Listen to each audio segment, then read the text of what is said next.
Bonjour à tous, à la une du Trésor d'aujourd'hui. Troisième session de formation délocalisée à Ouagadougou sur la lutte contre la traite des êtres humains. Plusieurs acteurs concernés de la sous-région y ont préparé.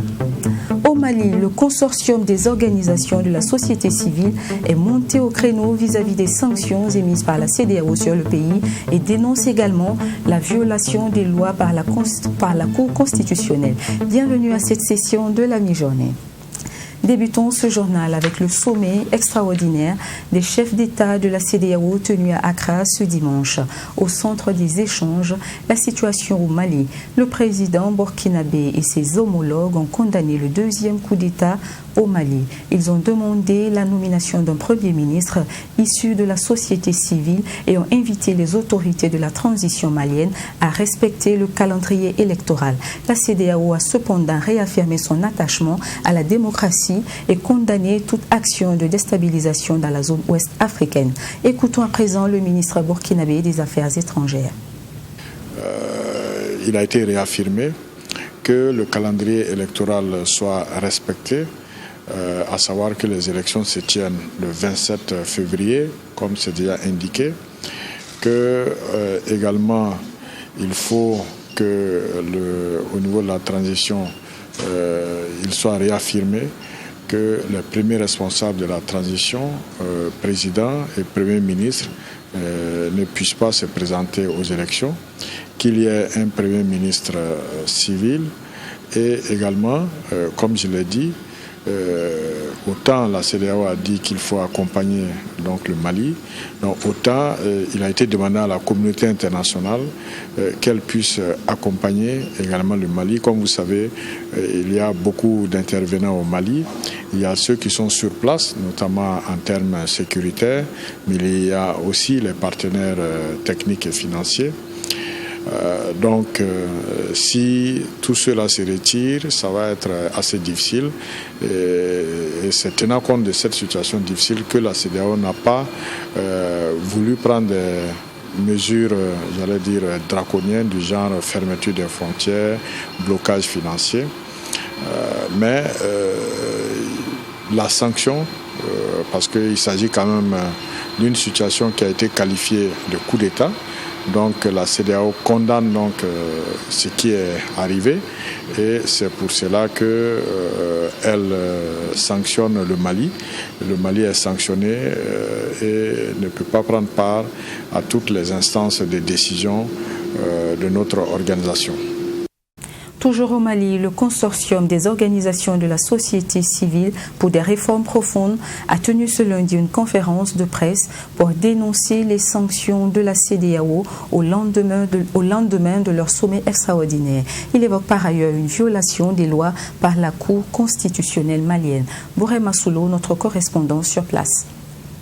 Pendant sa conférence de presse, le consortium des organisations de la société civile a dénoncé la violation des lois de la Cour constitutionnelle par les 9 sages de la Cour.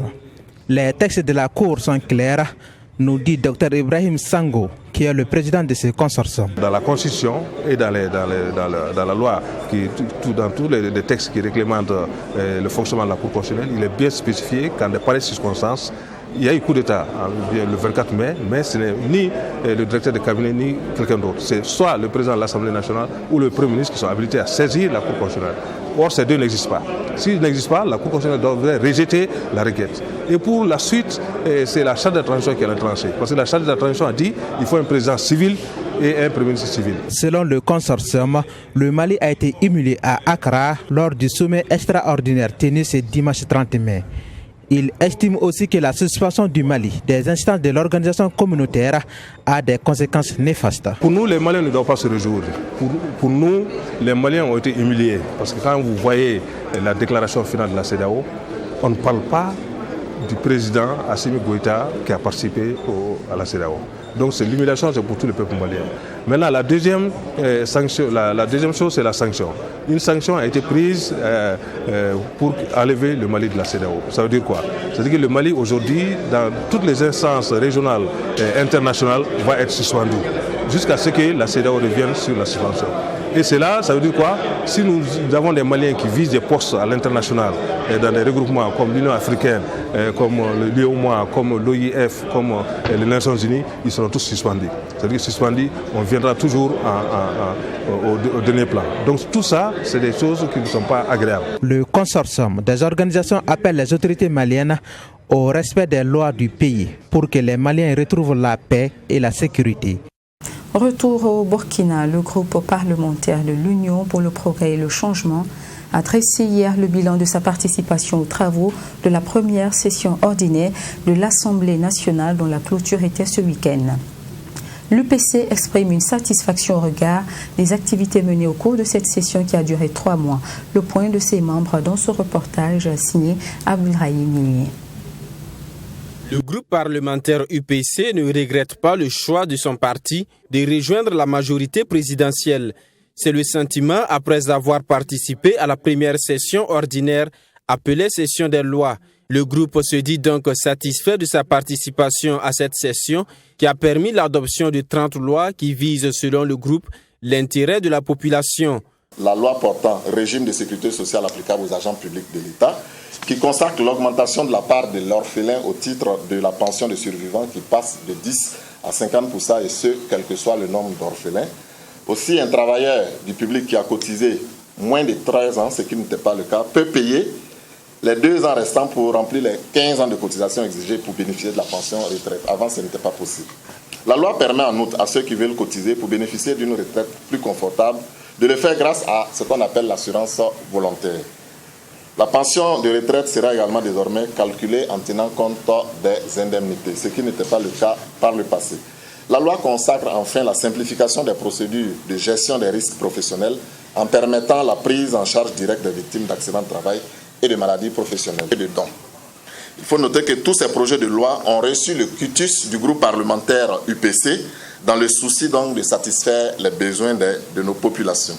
Se prononçant sur la crise que vit le monde scolaire, le groupe parlementaire UPC estime que le gouvernement a failli dans sa stratégie de communication autour de ces réformes annoncées.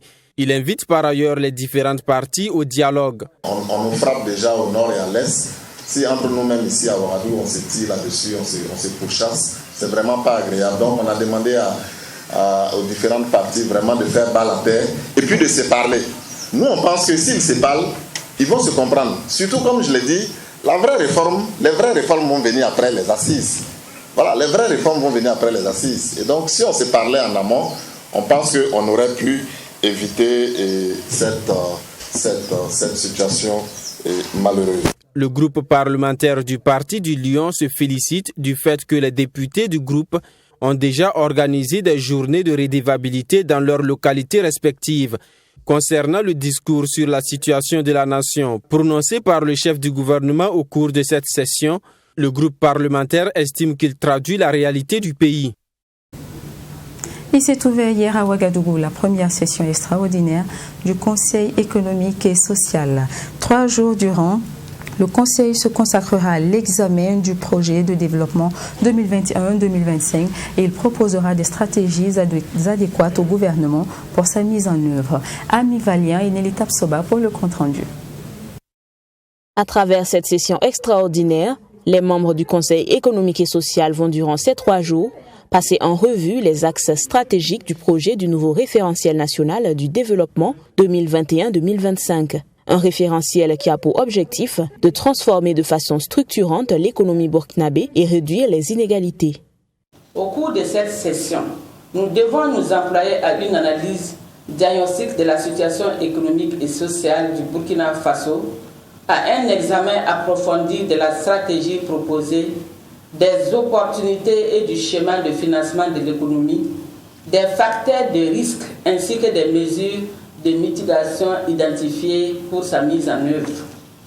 Je souhaite vivement, mesdames et messieurs les conseillers, que nous puissions prendre toute la mesure de notre charge de travail et qu'à l'issue de nos travaux, nous puissions adresser au gouvernement un avis pertinent pour un référentiel ambitieux, réaliste et réalisable. L'élaboration du référentiel national de développement soumis à l'appréciation du Conseil a été conduite de manière participative et inclusive. Une manière pour l'institution de saluer les efforts consentis par l'exécutif pour le pilotage de la gestion du développement dans le pays. Nous nous félicitons de la saisine de notre institution qui traduit toute la confiance placée en l'expertise du Conseil économique et social dans l'accomplissement de ses missions. D'ores et déjà, nous pouvons assurer au gouvernement de la disponibilité de notre institution et de l'engagement des conseillers à mettre à profit leurs riches expériences afin de contribuer substantiellement à la définition du référentiel sur lequel le gouvernement entend se baser pour assurer le bien-être de nos populations pour les 5 années à venir. À l'issue de ces 3 jours de travaux, les participants vont formuler des propositions et des recommandations. Cela sera transmis au gouvernement afin que le prochain référentiel de développement réponde aux aspirations des Burkinabés. Nous vous le disions au titre ouverture hier de la 3e session de formation délocalisée de l'Institut international des droits de l'homme, organisée par la Fondation René Cassin de Strasbourg en collaboration avec l'École nationale d'administration et de magistrature de Burkina. La dite formation porte sur la lutte contre la traite des êtres humains et se tiendra jusqu'au 5 juin. Sanata Serré. Ils sont une centaine de participants venus de 17 pays d'Afrique, d'Europe et d'Amérique pour prendre part à cette session de formation de l'Institut international des droits de l'homme, IIDH. Une formation délocalisée à Ouagadougou afin de permettre à un grand nombre de personnes d'y prendre part et surtout à moindre coût. Cette initiative est à mettre à l'actif de la Fondation René Cassin de Strasbourg en collaboration avec l'École nationale d'administration et de magistrature, ENAMA. Elle est doublement importante, cette formation, parce que d'abord, c'est des horizons qu'on ouvre en matière de reconceptualisation de la question des droits de l'homme. Et ensuite, pour les participants, surtout les participants nationaux, au lieu que nos jeunes frères aillent jusqu'à Strasbourg pour participer à cette session, on fait venir la session à Ouagadougou pour ouvrir la salle à plus de perspectives pour plus de monde, à la fois des magistrats, ceux-là qui pratiquent les droits de l'homme au quotidien, ceux-là qui exercent les droits de l'homme au quotidien. Ils vont pouvoir bénéficier de cette formation qui va enrichir exceptionnellement leur curriculum vitae. Donc, l'Institut international des droits de l'homme a été créé en 1969 par René Cassin, prix Nobel de la paix. Et nous œuvrons en toute indépendance, je précise, pour l'enseignement et la promotion des droits de l'homme, donc aussi bien pour des sessions de formation et des actions de recherche. Et disons qu'on travaille vraiment conjointement avec l'ENAM, on apporte vraiment des valeurs ajoutées l'un à l'autre. On travaille vraiment en binôme avec l'ENAM et la Fondation. Tout le monde ne peut pas venir à Strasbourg suivre notre session générale qui se tient au mois de juillet. Et ça permet vraiment à un bon nombre d'auditeurs de pouvoir suivre notre programme.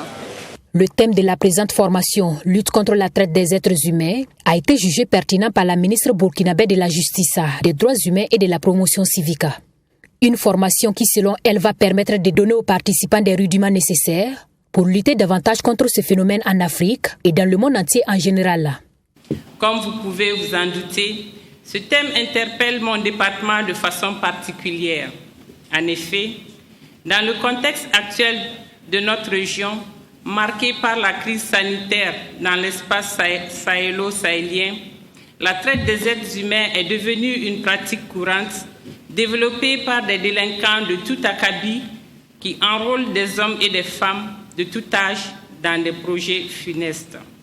C'est pourquoi je me réjouis particulièrement de la tenue de cette session qui viendra accroître la connaissance de nos collaborateurs sur un phénomène mondial aux manifestations diverses et variées.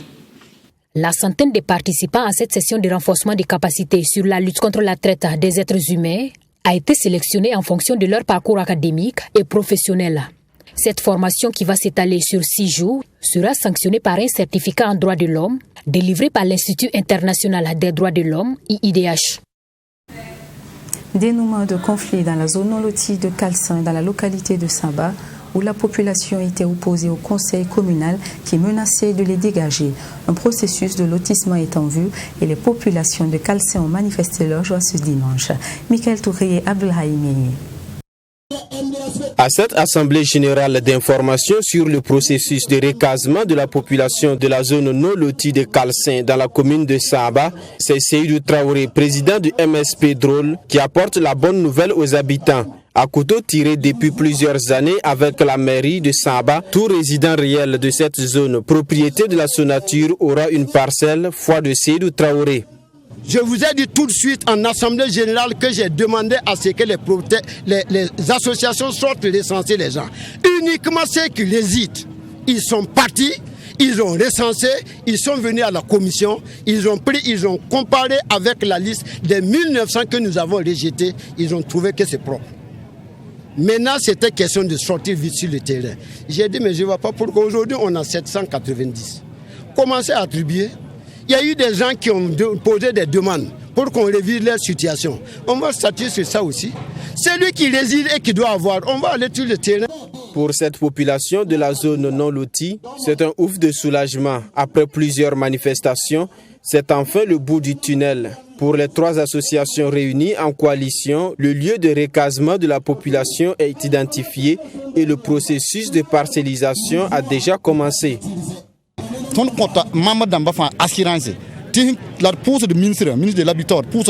Nous donnons des assurances à tous les membres de notre association et nous saluons le ministre en charge de l'habitat d'avoir pris une feuille de route qui va nous permettre à chacun d'avoir un logement. Avec l'assurance qu'il nous a donnée, il a viabilisé nos sites et nous avons maintenant l'eau et le courant. Nous avons vu qu'ils ont fait un lancement qui va nous permettre d'aller sur les sites de Tamsin et Gaudin. On a vu les papiers et nous avons foi.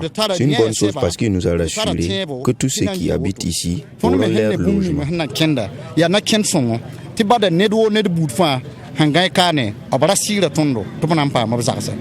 60 hectares, c'est la superficie dégagée par les autorités communales de Saba pour reloger la population qui occupe jusque-là illégalement la zone non lotie de Calcin, une propriété de la Sonature. Pour cette première phase d'attribution, plus de 600 personnes pourront entrer en possession de leurs parcelles. Dans le cadre de ses activités annuelles, le réseau des acteurs du développement de l'Afrique a tenu samedi dernier au centre cardinal Paul Zongrana à Ouagadougou une formation en entrepreneuriat au profit des jeunes. Cette formation a été suivie d'un don de sang qu'a bénéficié le Centre national de transfusion sanguine. Le directeur général du Fonds burkinabé de développement économique et social était le parrain de ces activités. Yacine Sadgo pour le compte-rendu. Dans une situation mondiale marquée par le Covid-19 et des crises d'ordre sécuritaire et économique, quelle opportunité d'entrepreneuriat pour les jeunes? C'est sous ce thème que le réseau des acteurs du développement de l'Afrique a tenu sa journée consacrée à la formation des jeunes. Le conférencier du jour, Wenpanga Brino Compaoré, se dit satisfait de la participation active des jeunes au débat et pense que le message est passé. Tout le monde parle aujourd'hui de l'entrepreneuriat, mais ce qui est fondamental, c'est la mentalité qui doit avoir les jeunes entrepreneurs. Nous croyons que toute notre communication a été fondée sur cet aspect des choses qui permet aux jeunes d'avoir des prérequis, mais d'avoir cette mentalité d'entrepreneur qui les permet de faire face aux vicissitudes, aux difficultés et aux circonstances qui ne sont pas toujours favorables pour l'entrepreneuriat des jeunes au Burkina Faso. J'estime que, en tout cas, nous avons donné le meilleur de nous-mêmes et que, au regard de l'engouement qui était dans la salle, quand même quelque chose est passé. L'autre activité phare de cette journée a été cette opération de collecte de sang. Pour la directrice générale du Centre national de transfusion sanguine, il était nécessaire de saisir cette occasion. Vous savez que maintenant, nous sommes en train d'aller dans la période pluvieuse et la période des vacances où les élèves et les étudiants ne sont pas là. Donc il faut absolument que, quand il y a ce genre d'action-là, qu'on puisse initier et inviter le Centre national de transfusion sanguine à venir faire des collectes.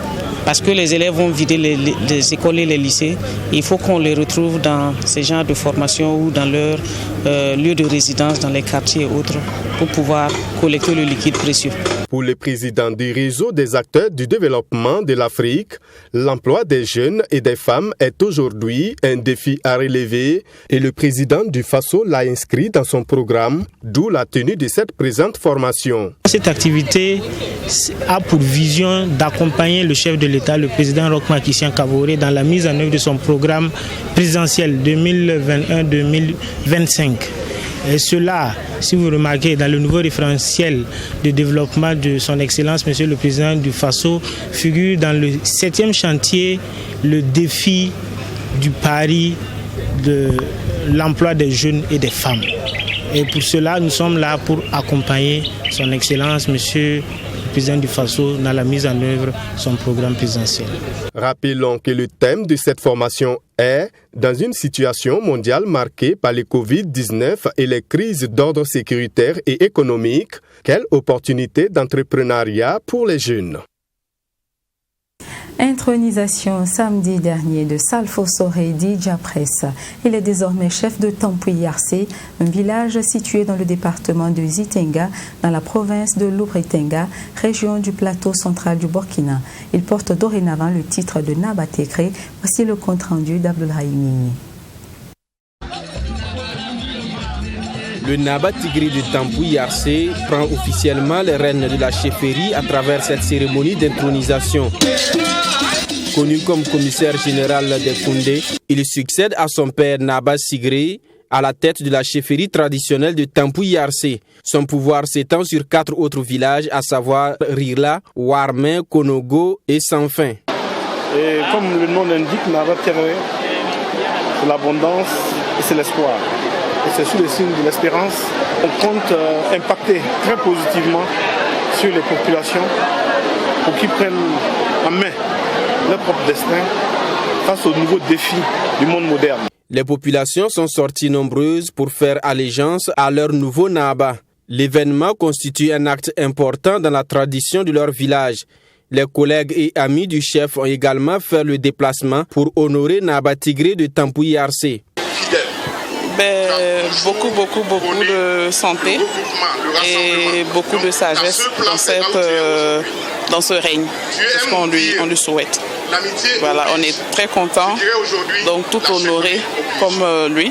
Et puis c'est à tout seigneur, tout honneur comme on dit. Donc bon règne sur le trône. Parce que c'est un homme de culture qui s'est retrouvé aujourd'hui responsabilisé à ce niveau de la chefferie traditionnelle. C'est donc une suite logique de ce que l'homme faisait déjà dans la culture et il va bien sûr s'appuyer davantage sur tous ces ressorts culturels pour pouvoir contribuer réellement au développement de sa localité, au développement du pays, mais également contribuer par exemple à la cohésion sociale dont le pays en a besoin de nos jours. Et comme je disais aussi, au développement, parce que notre développement ne peut que se reposer que sur effectivement nos différentes valeurs culturelles. Naba Tigri de Tampuy-Yarsé a reçu les bénédictions des différentes couches que composent sa localité, notamment les communautés religieuses. Il a pris l'engagement de guider la jeunesse afin qu'elle puise dans les valeurs culturelles et modernes des instruments nécessaires pour la paix, la cohésion et la prospérité dans leur localité. Première édition du Festival du Cheval et Contes de Oula, tenu dans le Yatenga ce samedi. Initié par Weni Ouedraogo, l'objectif du Festico est de valoriser le cheval et les contes. Le ministre en charge de l'agriculture, Salifou Ouedraogo, y a pris part. Michael Toukré vous donne les détails. La commune rurale de Oula, dans la province du Yatenga, a vibré au rythme des contes et des courses de chevaux. Véritable ferveur populaire, les populations de Oula se sont fortement mobilisées entre chevaux bien parés, mieux dressés, mieux entretenus et la grande finale de course. C'était un pari réussi pour Weni Ouedraogo, promoteur du festival de cheval et de contes de Oula. Lorsqu'on parcourt toute l'histoire de l'humanité, on voit qu'il y a un animal qui véritablement se fond au sein des humains, qui est le cheval. Donc c'est en ce sens que nous avons voulu, en vérité, par le combat, par les guerres menées, les guerres saintes, j'allais dire, les guerres de libération, au moment où les gens n'avaient pas le moyen de promotion développé. c'était le cheval. Nous avons voulu mettre le cheval au cœur donc, de nos traditions pour pouvoir le magnifier et au-delà du cheval, essayer aussi de mettre ce qu'on appelle le conte. Vous voyez le brassage de ces personnes-là, voir passer des gens en joie, sourire, se saluer. Vous savez que le concept burkinabé n'y sait pas. Mais vu ce genre de manifestation, ça permet à nous de pouvoir encore nous donner courage. Véritable moment de retrouvailles entre les fils et les filles de Oula, mais aussi des moments pour valoriser le cheval et le conte. C'est sous le thème paix et cohésion sociale que s'est tenu le festival. Première édition, le ministre en charge de l'agriculture était le parrain. Salifou Ouedraogo a félicité le comité d'organisation pour cette belle initiative qui contribue au renforcement de la paix et de la cohésion sociale. C'est une activité qui va permettre de restaurer notre culture, qui va permettre à nos enfants de connaître nos valeurs, de ne pas se perdre. Et pour nous, nous sommes dans un contexte d'insécurité. Et là, en réveillant les activités culturelles, ça va permettre, ça va créer une activité au niveau de la région et faire en sorte que les gens reviennent petit à petit. Et pour nous, ce type de festival doit se tenir périodiquement. On doit le faire assurer sa promotion et faire en sorte que chaque fois, les gens puissent se retrouver dans la paix et la cohésion.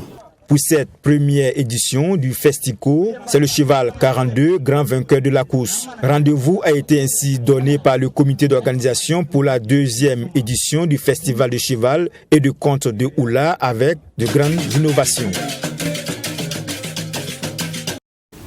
Fin de ce journal réalisé par toute l'équipe de rédaction. Merci de nous avoir suivis. Je vous donne rendez-vous demain 13h.